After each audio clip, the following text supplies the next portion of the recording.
বিসমিল্লাহ।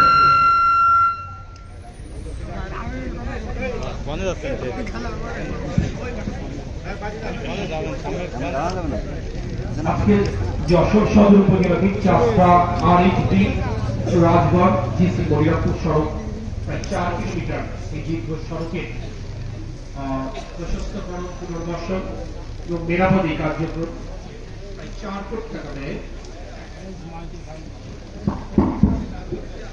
এই কাজের আজকে উদ্বোধনী অনুষ্ঠানে উপস্থিত এনজিডি নির্বাহী প্রকৌশলী, এখানে উপস্থিত রয়েছে আমাদের যশোর জেলা আইনজীবী সমিতির সম্মানিত সভাপতি, যশোর জেলা বিএনপির সহকারী সভাপতি অ্যাডভোকেট শাহরুল সাহু, উপস্থিত রয়েছে জেলা পরিষদের মাননীয় প্রশাসক, যশোর জেলা বিএনপির সাধারণ সম্পাদক জেলা, উপস্থিত আছেন সদর উপজেলা বিএনপির সাবেক সভাপতি জনাব গোলাম মিজানুর, সদর উপজেলা বিএনপির সম্মানিত সিনিয়র সহসভাপতি অধ্যাপক আব্দুল হোসেন খান, আমাদের এই ইউনিয়ন বিএনপির সংগ্রামী সভাপতি জনাব রেজাউল করিম এবং উপস্থিত এলাকাবাসী। আসসালামু আলাইকুম ওয়া রাহমাতুল্লাহ। আজকে জুম্মার দিন, একটু পরে আজান দেবে, এই কারণে আমরা এই আয়োজন খুব সংক্ষিপ্ত পরিসরে শেষ করতে চাই।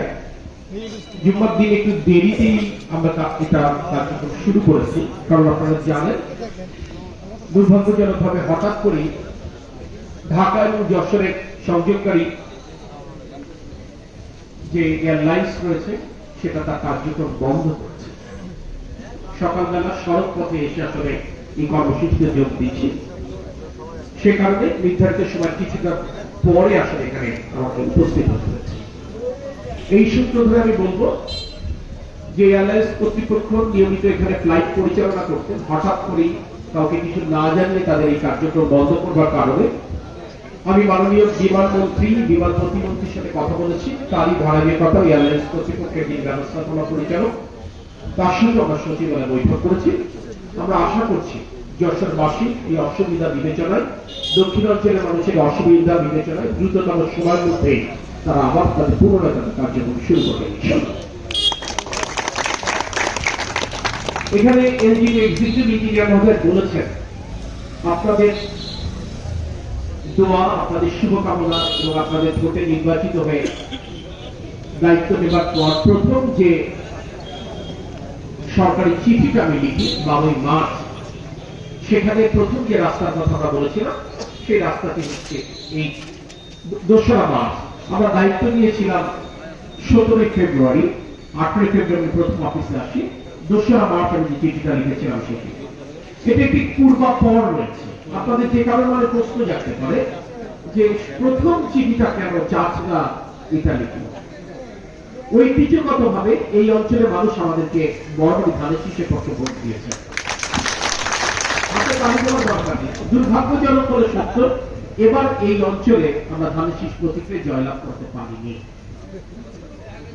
আমার ইউনিয়ন বিএনপির নেতৃবৃন্দ যখন চারটার উন্নয়ন নিয়ে আমাকে কথা বলতে এসেছেন, আমি একটি কথা বলেছি, আপনার নেতৃত্ব আপনাদের উপর অর্পিত দায়িত্ব প্রতিপালনে সফলতা পরিচয় দিতে পারেনি, কিন্তু যেহেতু মানুষের কাছে ভোট চাইতে যখন গেছি কিছু ওয়াদা করেছি নিজের পক্ষে এবং দলের পক্ষে।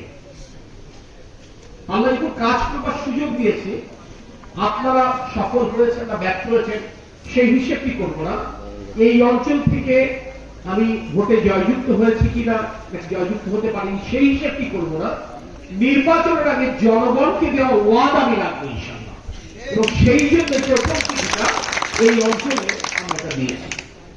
এবং আপনারা দেখছেন 4 কিলো মাত্র, সরকারের কাজ এত দ্রুত হয় না তখন মধ্যে 4 মাসের উদ্যোগে 4 কিলোমিটার রাস্তা, প্রায় 4 কোটি টাকার একটি রাস্তা হচ্ছে।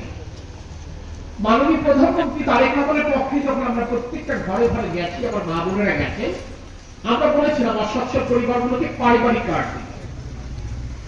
যে চাচরা ইউনিয়ন আমরা প্রত্যাশিত ভোট পাইনি, সেই চাচরা ইউনিয়নেই আমরা পাইলট প্রজেক্ট শুরু করেছি। অর্থাৎ যে কথাটি বলতে চাই, জনগণকে দেওয়া ওয়াদা আমরা অক্ষরে পালন করব। আমরা এটুকু মনে করি কে আবার ভোট দিয়েছে আর কে ভোট দেয়নি সেটাকে বিবেচনায় না নিয়ে জনগণের প্রতিনিধি হিসেবে কাজ করার সুযোগ যখন আল্লাহ পাক দিয়েছেন, সেই সুযোগের সদ্ব্যবহার করে এলাকার মানুষের জন্য কাজ করা উচিত, সেটি করব। আমি স্থানীয় এলাকাবাসীকে বলবো যে ঠিকাদারি প্রতিষ্ঠান কাজটি পেয়েছেন, তাদেরকে আপনারা সর্বতভাবে সহায়তা করবেন, যাতে করে তারা নির্ধারিত সময়ের মধ্যে কাজ করতে পারে। তাদের কাজে কেউ প্রতিবন্ধকতা সৃষ্টি করবেন না, কিন্তু এলাকাবাসীর দায়িত্ব রয়েছে কাজটি যথাযথ মান অনুযায়ী হচ্ছে কিনা সেটা আমার বুঝে নেবা। কোনোভাবে 1 নম্বর ইটের জায়গায় 2 নম্বর ইট যেন না পড়ে, এলাকাবাসীর দেখবার দায়িত্ব। যেটুকু বালি ফিল আপ করবার কথা সেটুকু ফিলিং হচ্ছে কিনা সেটুকু দেখবার সুযোগ আছে। অনিয়ম কিন্তু বিভিন্ন কায়দায় হয়, সরকারি কর্মকর্তা, ঠিকাদার, এলাকাবাসী, এই 3 চক্রের যোগ সাজিয়ে অনিয়মগুলো হয়। আমরা যদি সকলে যথাযথভাবে দায়িত্ব পালন করি, এই রাস্তায় ইনশাআল্লাহ আগামী 4-5 বছর টিকবে, সেটি হচ্ছে আমাদের মূল লক্ষ্য। আমি আমার বক্তব্য লম্বা করবো না, শুধু এইটি বলবো, দুর্ভাগ্য এবং সৌভাগ্য দুর্ভাগ্য কিংবা সৌভাগ্য বশত মাননীয় প্রধানমন্ত্রী তারেক রহমান ও যশোরে যে প্রথম সফর করলেন, সেটি তিনি চাচরা ইউনিয়নে এসেছিলেন এবং 500 শয্যা বিশিষ্ট মেডিকেল কলেজ হাসপাতালে ভিত্তিপ্রস্তর স্থাপন করেছিলেন।